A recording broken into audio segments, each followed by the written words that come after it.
Another day in beautiful Wrocław, and today we are at Centennial Hall and we start right by the fountain. A perfect way to start the day. I'm going to explore the surrounds and see what this beautiful venue has to offer, and then we'll see where the day takes us.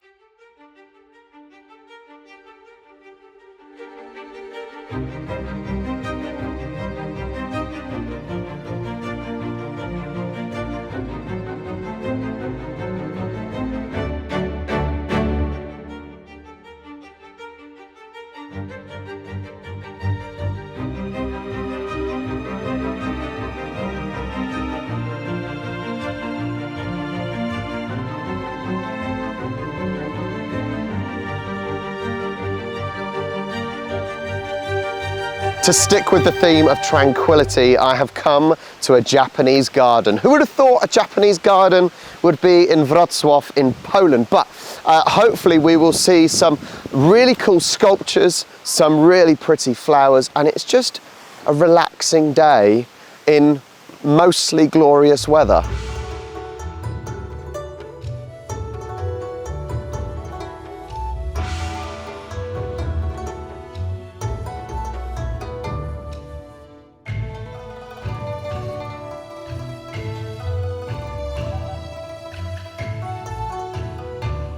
What a beautiful place to have in Wrocław, but I don't understand what the connection is to have a Japanese garden in Poland. I don't quite understand, so if anyone knows why this Japanese garden is here, please in the comments let me know, and obviously while you're there, like and subscribe. But it's a very tranquil, peaceful place. It's actually quite busy, but it still has the peacefulness here.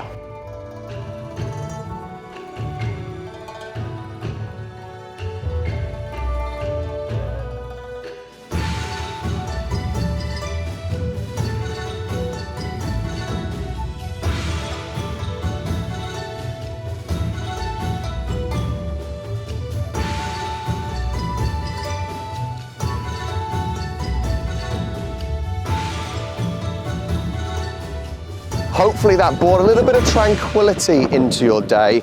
It was absolutely beautiful. We're back now by the fountains. We're going to check out a really tall needle, and that's all I've got for you at the moment. It is behind me over there.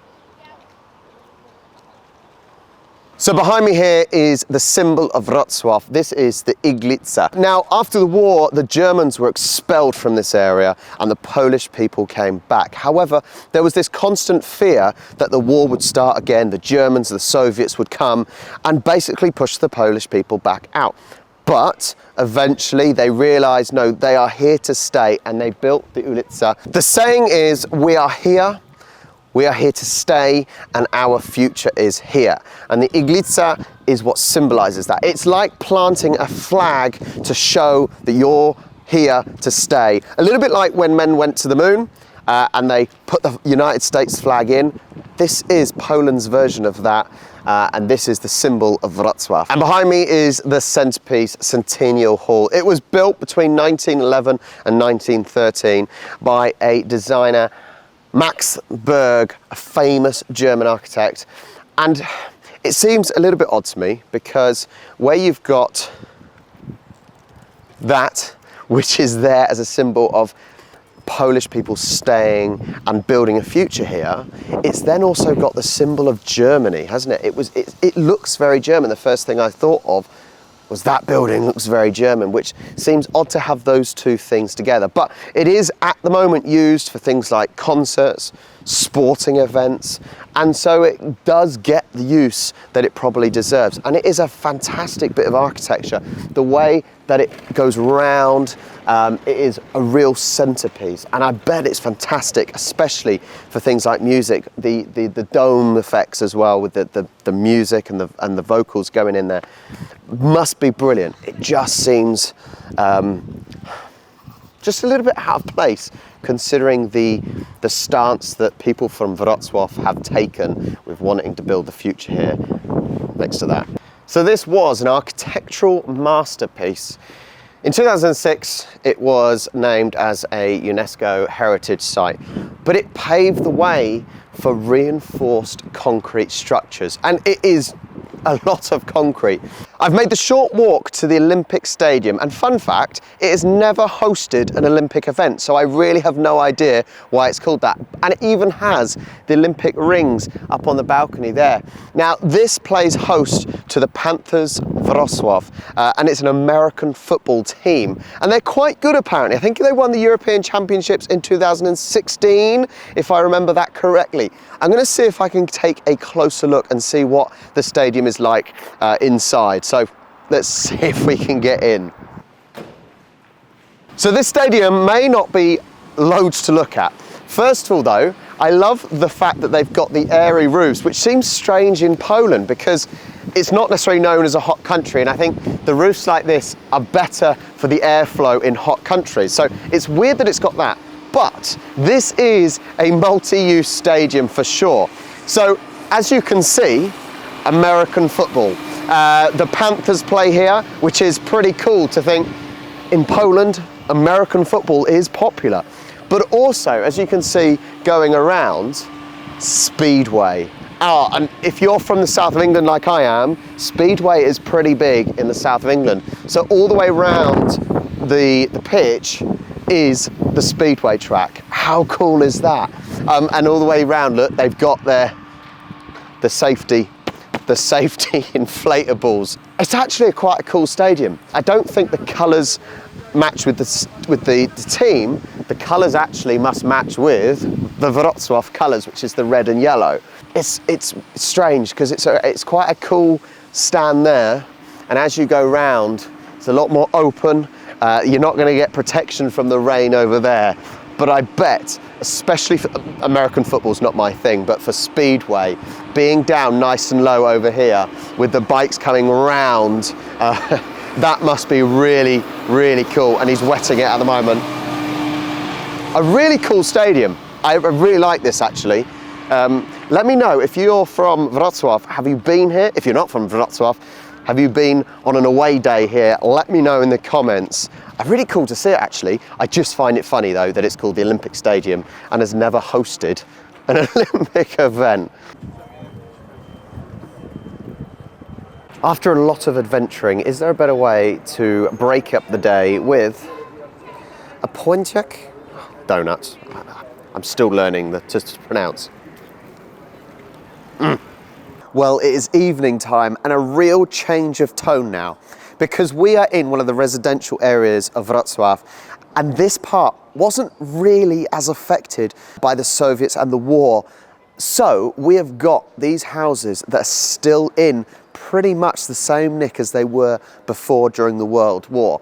And you've even got houses here, they've got nets up because the houses are falling apart and you've got bits of concrete that are falling down, and as you can see, these nets are catching all the bits of concrete in the nets there, look. And so these are in the condition how they were during the World War, so you can really get to grips and visualize what the streets looked like at that time. Now, the government are renovating houses, so we then go to these houses which are in the same sort of condition but look fresh, look nicer.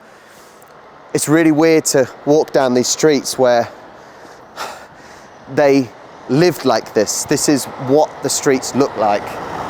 And I don't think you really get that when you're in the centre, when you're in the old town, because the war was there. Things were knocked down, things were destroyed, things were bombed. But in this sort of place, things are mostly as were.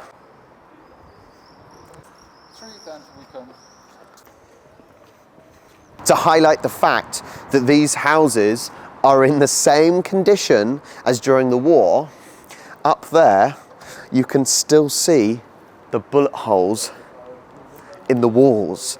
Nothing has changed for these houses. It's just mad to think. It really is mad to think that nothing has changed. And it does appear that Poles go from quite beautiful housing to completely ridiculous housing. So there is basically a circle down there and it's almost on slanted stilts. I don't know how it's standing. Apparently there's ropes on top that is literally keeping the building together. But why people would choose to live in this death trap is beyond me. just mad designs that we are seeing in Poland. And now we are at Wrocław train station. Now this is pretty awesome because it looks like a castle. Now it was completely refurbished for the Euros of 2012 and it is very cool. And I can just think, some king lives here. So let's go check out what it's like inside.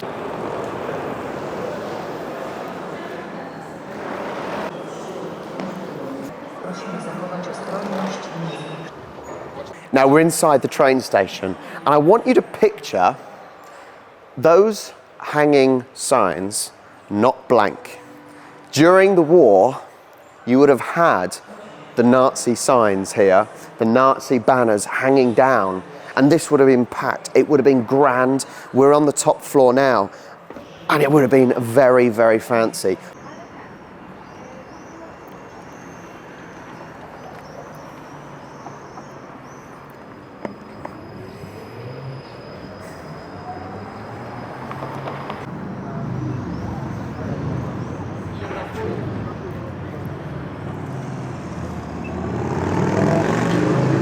And our final stop of the day before we get into some beers, the Passersby. Now we started over there and we come and they lower themselves down and they come out of the ground.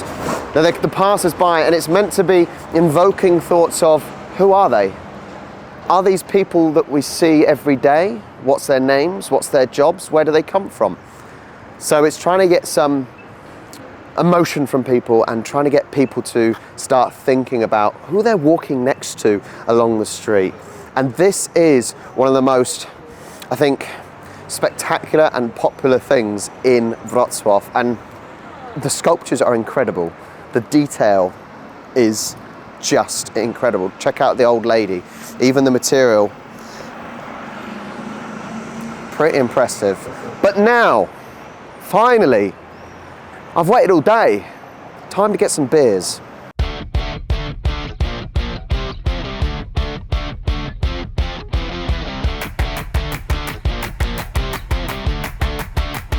Well, I end day 3, the last evening of my trip to Wrocław, and I'd like to think I end it with some friends who have spent the last 2 days with me, last 2 days and an evening with me, showing me around Wrocław. I'd also like to say thank you to Daniel who took me around this morning to the Centennial Hall.